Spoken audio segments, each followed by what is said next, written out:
वीरभद्र।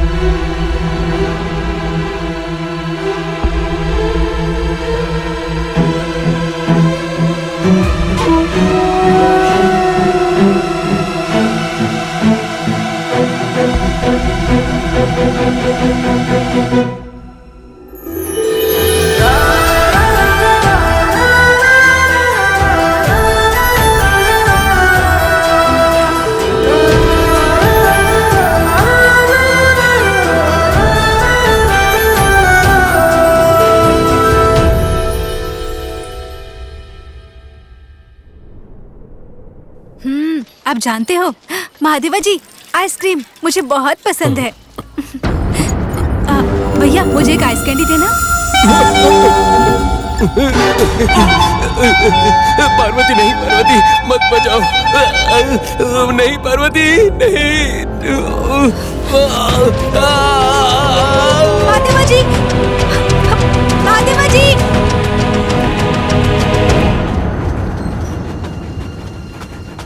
महादेवा जी के साथ क्या हुआ था? कभी कभी वो बहुत अच्छे रहते हैं, कभी कभी बहुत अजीब बिहेव करते हैं। उन्हें ऐसा करते देखकर मुझे बहुत डर लगता है। आपको कुछ पता है क्या कि उनके साथ क्या हुआ था? आप जिस महादेवा को देख रही हैं, ये वो महादेवा नहीं है। उसके पीछे एक दर्द भरा इतिहास है। मुझे याद है उसके चाचा चाची ने उसके उज्जवल भविष्य का वादा किया था, लेकिन उन्होंने अपना असली रंग दिखाना शुरू कर पैसे दिया। कहाँ से मिले? पिताजी के बक्से से लिया हूँ। एक थप्पड़ मारूंगी। किससे पूछकर पैसे लिए तुमने? मेरे पापा के पैसे, आपसे क्यों पूछूं मैं? आज उसने एक कुल्फी वाले से एक कुल्फी खरीदी, जिसके कारण उसे काफी प्रताड़ित किया गया। वो चीखता रहा, चिल्लाता रहा, लेकिन उसकी आवाज सुनने वाला कोई नहीं था। दोबारा नहीं करूँगा अंकल, खोल दीजिए ना, डर लग रहा है।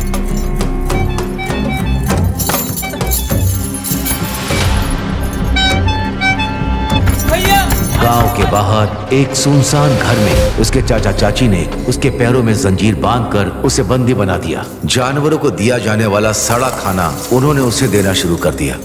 उसकी चीखों को वो नजरअंदाज कर रहे थे, उसके दर्द को वो लोग बिल्कुल नहीं समझ रहे थे, उसके आंसुओं की कद्र भी उन्हें नहीं थी। उन्होंने उसे नंगा करके अंधेरे कोने में जंजीरों में कैद कर रखा था। समय बीतने लगा, उसका जीवन अंधकार से भर गया। हर रोज कुल्फी बेचने वाले के भोंपू को सुनता तो वो पागलों जैसी हरकत करने लग जाता, क्योंकि जब जब वो कुल्फी वाले का भोंपू सुनता तो उसके मन में एक डर पैदा हो जाता था। लेकिन एक दिन जब मैं ट्रैक से गाय को हटाने गया तो उस बंद घर से मैंने एक चीख सुनी। क्योंकि मैं ड्यूटी पर था, इसलिए मैंने उस आवाज को नजरअंदाज कर दिया, लेकिन उस चीख ने मुझे वापस आने के लिए मजबूर कर दिया।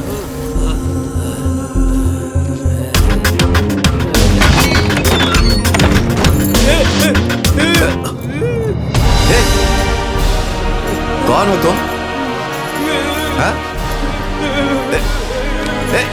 कौन हो तुम?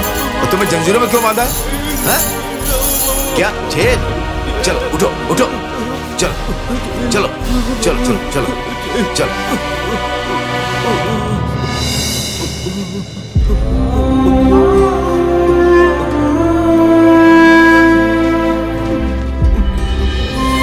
और जेलर ने उसकी मजबूरी समझी। बाद में जेलर ने सरकार से सिफारिश कर उसे जल्लाद की नौकरी दे दी।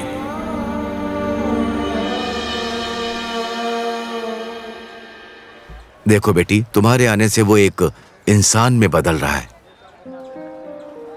तुम कभी भी उसे छोड़ना मत। महादेव की जिम्मेदारी पार्वती पर है।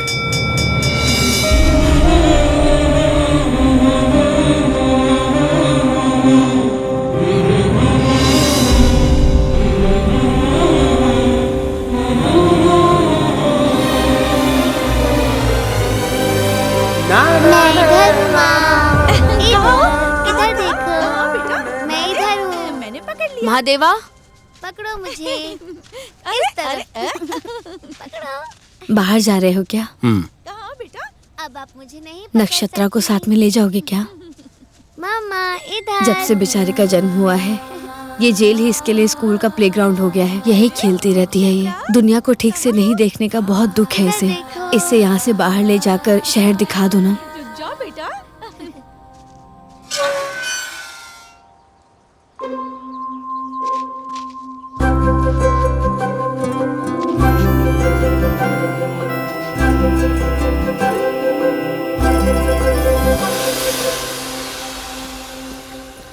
नक्षत्रा, जी अंकल। तुमने माँ से ट्रेन के बारे में पूछा था ना, वो यही है।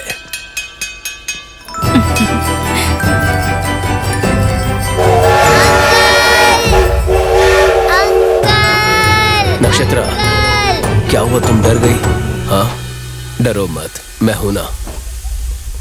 मैं ये बात सोचकर बहुत खुश हो रही हूँ कि जिस दिन मेरी माँ रिहा होगी तो मैं कितनी खुश होंगी ना। पता नहीं वो दिन कब आएगा मेरी जिंदगी में। माँ, मैं आ गई। अरे बेटा आ मैंने गई। एक बहुत बड़ी ट्रेन देखी ओहो। और अंकल ने बहुत सारी चीजें खिलाई।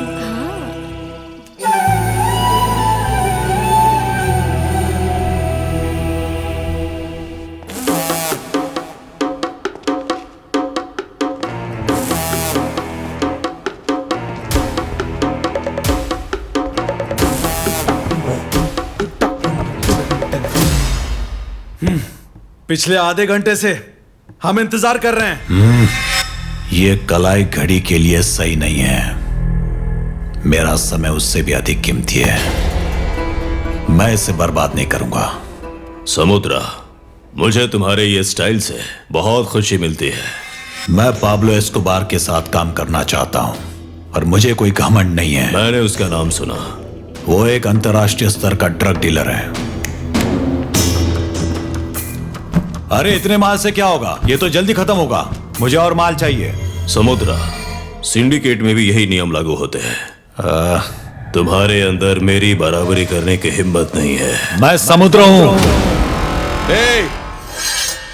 तुम समुद्रा हो तो हम क्या करें? यहाँ सब एक समान हैं। रामा रामा, क्या तुम ये सब जानने के बाद भी बात कर रहे हो? तुम्हें इस बारे में पता नहीं है? जानते हैं, जानते हैं। तुमने तुम्हारे भाई ग्रहणों को कैसे धोखा दिया है, हम सब जानते हैं। तुम्हारे भाई के मामले में तुम्हारी जुबान को ताला लग गया था। समुद्रा समुद्रा क्या कर रहे हो तुम? हम समुद्र को भी रोक सकते हैं। शांत हो जाओ। हम सब यहाँ पर काम की बात करने आए हैं, लड़ाई करने नहीं।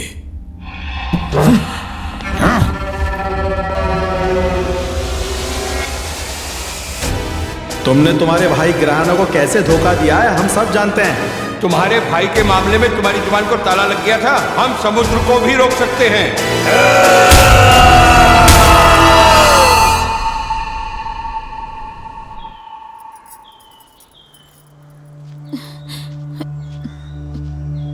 महादेवा,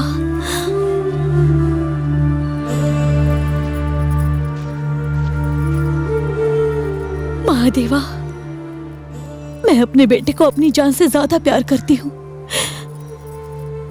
मेरे बेटे का जीवन अब तुम्हारे हाथों में। हम दोनों का भी जीवन तुम्हारे हाथों में है। परेशान मत होइए, आपका बेटा सलामत रहेगा, विश्वास कीजिए। माँ, आप मुझसे बड़ी हैं।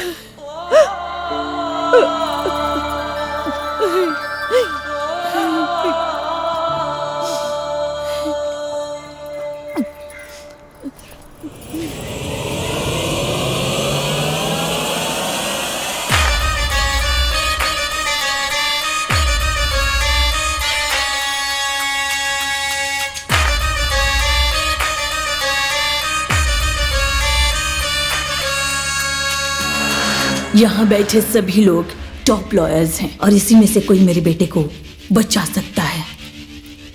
इन्हीं में से कोई मेरे बेटे को फांसी से बचा सकता है और मेरे बेटे को बचाना मेरी जिम्मेदारी है।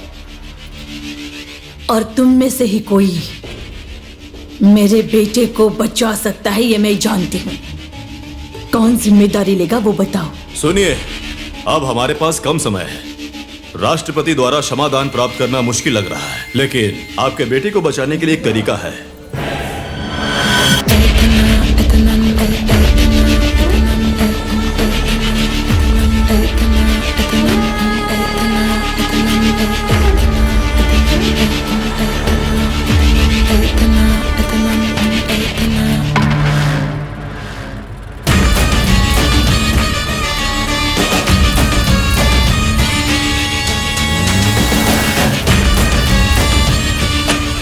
ए नारायण, क्या वो हमारा काम करेगा? हम दोनों ने एक अन्य मामले में समझौता कर लिया है। उसे ये काम करना है और मैं जानता हूं कि वो करेगा। आपको चिंता करने की बिल्कुल जरूरत नहीं है।